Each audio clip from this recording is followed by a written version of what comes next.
Assalamualaikum warahmatullahi wabarakatuh. Sahabat pencinta sunnah dan hikmah, salah satu kebahagiaan umat Islam adalah ketika mendapatkan surga kelak di akhirat, dan itu merupakan janji Allah untuk orang yang bertakwa.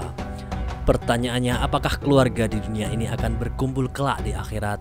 Kendati Allah merahasiakan nikmat-nikmat yang akan diberikan kelak sebagaimana firman berikut. Tidak seorang pun mengetahui berbagai nikmat yang menanti, yang indah dipandang sebagai balasan bagi mereka atas apa yang mereka kerjakan. Quran Surat As-Sajdah ayat 17. Namun sejumlah ulama salaf menegaskan bahwa di antara kebahagiaan umat Islam kelak di surga adalah bertemu kembali dengan keluarga yang dicintainya di dunia. Hal ini setelah mereka mendapatkan rahmat Allah dan syafaat Rasulullah SAW. Dan orang-orang yang beriman beserta anak cucu mereka yang mengikuti mereka dalam keimanan, kami pertemukan mereka dengan anak cucu mereka di dalam surga, dan kami tiada mengurangi sedikit pun dari pahala amal mereka. Tiap-tiap manusia terikat dengan apa yang dikerjakannya. Quran Surat At-Tur ayat 27. Ibnu Abbas mengomentari ayat ini dengan menjelaskan Allah akan mengangkat derajat keturunan seorang mukmin meskipun berbeda tingkat amalnya sebagai pelipur lara baginya.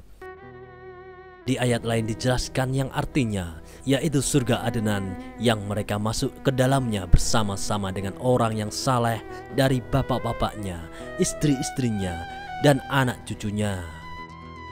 Dalam kitab Ibnu Katsir menjelaskan maksud dari ayat ini bahwa Allah akan mengumpulkan orang mukmin dengan orang yang mereka cintai dari bapak, istri, dan anak-anak yang memang pantas masuk surga sebagai pelipur lara baginya.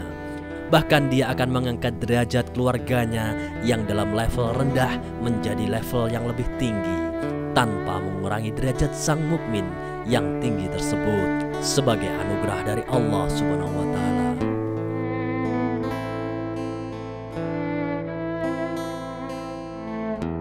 Lalu bagaimanakah dengan keluarga yang lain yang jauh dari Islam? Para leluhur dulu yang belum mengenal dekat dengan Islam. Itulah tugas seorang muslim sebagai anak turun, harus mampu menjadi seorang yang soleh, yang mampu mendoakan mereka, karena anak yang soleh juga sebagai amal mereka yang dibawa di akhirat. Walaupun mereka jauh di atas kita, yaitu para leluhur kita terdahulu, namun secara hakikatnya kita adalah anak-anak mereka. Seseorang bisa mendoakan para leluhur mereka yang jauh di atas mereka. Semakin tinggi tingkat keimanan seorang, mampu doanya menjangkau untuk leluhur yang jauh di atasnya. Usaha seseorang untuk menjadi saleh juga untuk menjadikan anak turun lebih dekat dengan Islam, sehingga seseorang tidak menanggung beban yang berat kelak di akhirat karena anak-anak turunnya yang sudah menjadi generasi yang baik sebagai amal yang kelak dibawa di akhirat. Semoga kita mampu menjadi anak yang soleh, yang mampu mengangkat derajat keluarga kita, para leluhur kita, sehingga nanti dikumpulkan di tempat yang sama, yaitu surga.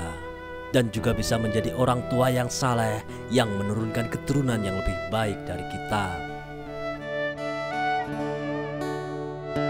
Selain dengan keluarga, kita akan dikumpulkan bersama orang-orang sekeliling kita, yaitu sahabat-sahabat kita yang dicintai di jalan Allah.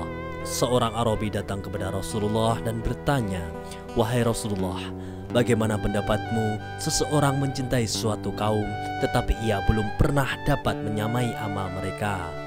Lantas Nabi menjawab, "Seseorang itu berserta orang yang dicintainya pada hari kiamat." Hadis riwayat Tirmizi.